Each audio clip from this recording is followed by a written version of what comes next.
estas interrogantes que se han formulado, escucharemos también a las autoridades que han sido recibidas en esta jornada. Se concede el uso de la palabra en este momento a la asambleísta Marcela Aguiñaga.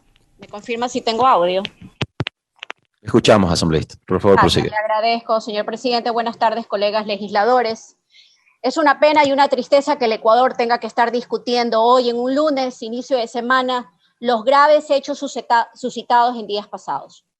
Pero ¿qué puede esperar el país, donde en un gobierno se clasifica a los ciudadanos de primera, de segunda y de tercera, sin mencionar los que son los ciudadanos VIP, que al carecer, o al parecer, mejor dicho, sí son amigos del gobierno de turno y tienen la posibilidad de vacunarse? Ciertamente los ecuatorianos no queremos categorías, queremos que se respeten nuestros derechos. Sin embargo, este gobierno nos ha dejado claro que eso es poco lo que les importa, el dolor y el sufrimiento ajeno. Ecuador en retazos es el resultado de una carente institucionalidad, de nulas políticas públicas, una rebosante ineptitud para liderar el Estado y un aberrante desconocimiento de las garantías constitucionales de la que se supone que tenemos todos los ecuatorianos. Escúchese bien, todos, aunque a algunos les moleste el discurso de las garantías constitucionales.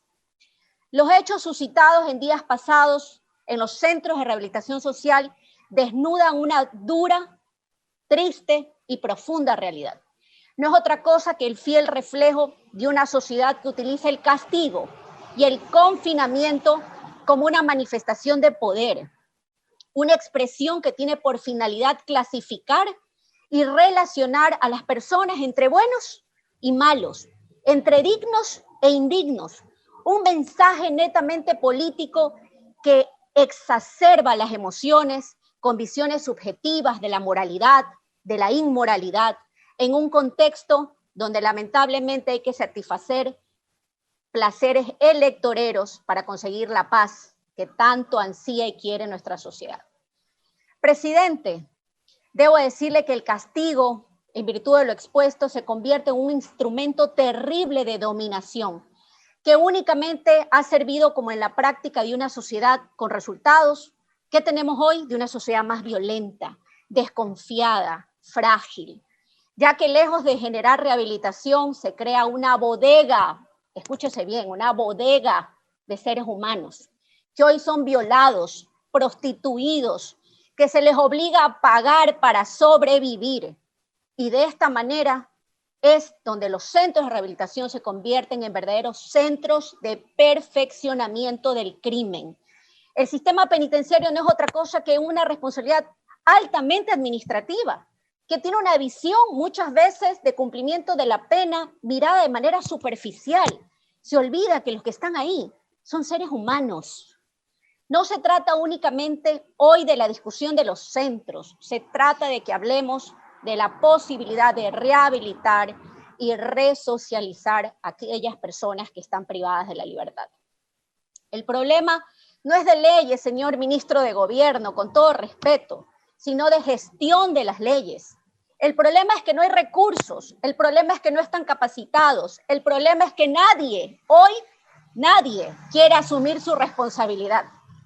Ese deterioro que se manifiesta en el personal que trabaja en estos centros, obviamente este personal está desmotivado, está en constante tensión, tienen temor a los prisioneros.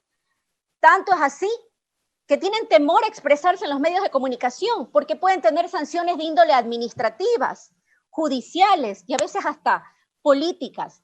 Sin embargo, creo que debemos ir un poco más allá y por eso tengo estas preguntas, porque realmente me sorprenden declaraciones de ciertos funcionarios de este gobierno.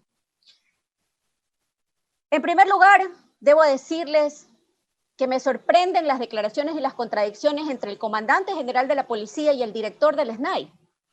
Por un lado, señor comandante, dígame si usted afirma que el confinamiento y el aislamiento son las soluciones, porque seguramente yo entendí mal, quiero que usted me lo explique.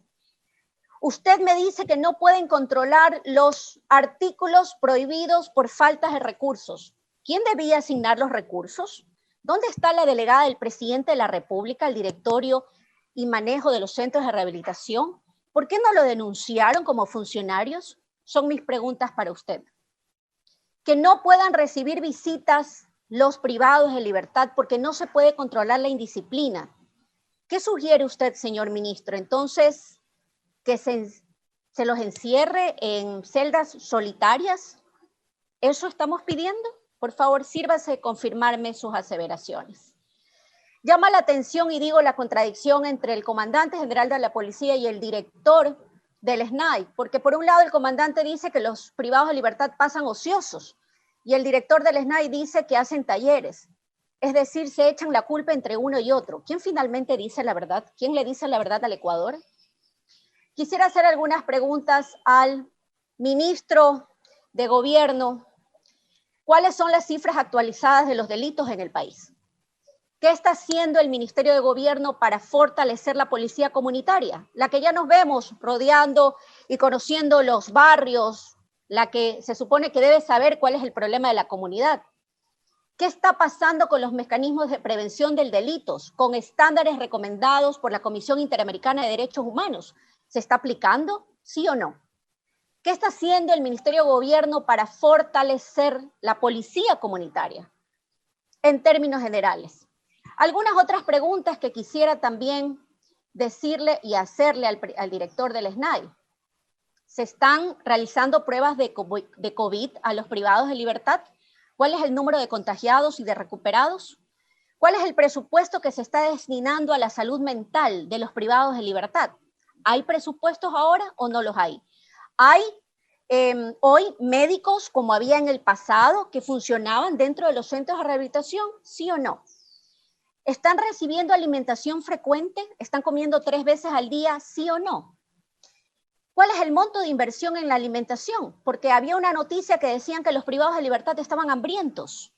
Eso también denota en el comportamiento de violencia, señor director del SNAI. Si usted no tenía los recursos, debió haberlo denunciado al país o haber dicho que no era capaz de estar en el cargo e irse a la casa porque el gobierno no apoya las políticas básicamente de rehabilitación y de resocialización de los privados de libertad. Algunas preguntas que quisiera hacer adicionalmente. ¿Cuántos de los asesinados, no de los fallecidos, de los asesinados, no contaban con una sentencia condenatoria ejecutoriada? ¿Cuántos estaban privados de libertad por la aplicación de la prisión preventiva? Es indispensable que el Ecuador conozca eso. Algunos privados de libertad deberían estar separados por su grado de peligrosidad. Eso lo dice el COIP. ¿Están separados hoy o están juntos? ¿Está hoy junto un privado de libertad, quizás por un delito, por apropiación indebida o asociación ilícita con uno investigado o procesado por delitos contra la vida? ¿Sí o no? Eso sería importante conocer, señor director del SNAI. Señor director del SNAI, ¿cuántas solicitudes hay y cuántas se han despachado para el régimen de rehabilitación social? Lo que se suele llamar popularmente la prelibertad. Señor director del SNAI, ¿qué pasó con el uso de los inhibidores de celulares? ¿Sabía usted que los privados de libertad graban videos en la red social TikTok? Lo invito a verla. Usted puede encontrar ahí todo tipo de videos grabados en los centros de rehabilitación del país. Algunas otras cosas que quisiera decir, presidente, y en honor al tiempo. Hay algunos discursos que a mí me sorprenden realmente. Como el discurso, y reconozco, un político debe reconocer cuando se ha equivocado. Reconozco declaraciones del asambleísta Ron, coordinador de la bancada del PSC, que dice que hoy solamente deberían estar en las cárceles los que tienen sentencia condenatoria ejecutoriada. Señor asambleísta, su bloque, sus legisladores proponen exactamente lo contrario. Proponen que inclusive no haya sistemas de rehabilitación semiabiertos para que una persona, una vez que haya cumplido cierto porcentaje de su pena, pueda estar quizás en su domicilio o regrese a su domicilio. Me sorprenden también algunas declaraciones en torno a los umbrales nuevamente. Otra vez, parecería ser que algunos que se declaran defensores de la institucionalidad y tanto aplauden a la Corte Constitucional no reconocen el pronunciamiento de la Corte Constitucional del Ecuador. Los umbrales, señor ministro, señor ministro, señor asambleísta, que me antecedió en la palabra, básicamente son hechos referenciales. Lo que debe demostrarse en el proceso es la intención del verbo rector del tipo penal. Escúchese bien, verbo rector del tipo penal se llama traficar. La ignorancia se puede superar. ¿Saben cómo? Leyendo, señores, leyendo, nada más. Eso es lo que le falta voluntad a los legisladores del país. Y finalmente quiero terminar diciendo que el Ecuador merece respuestas.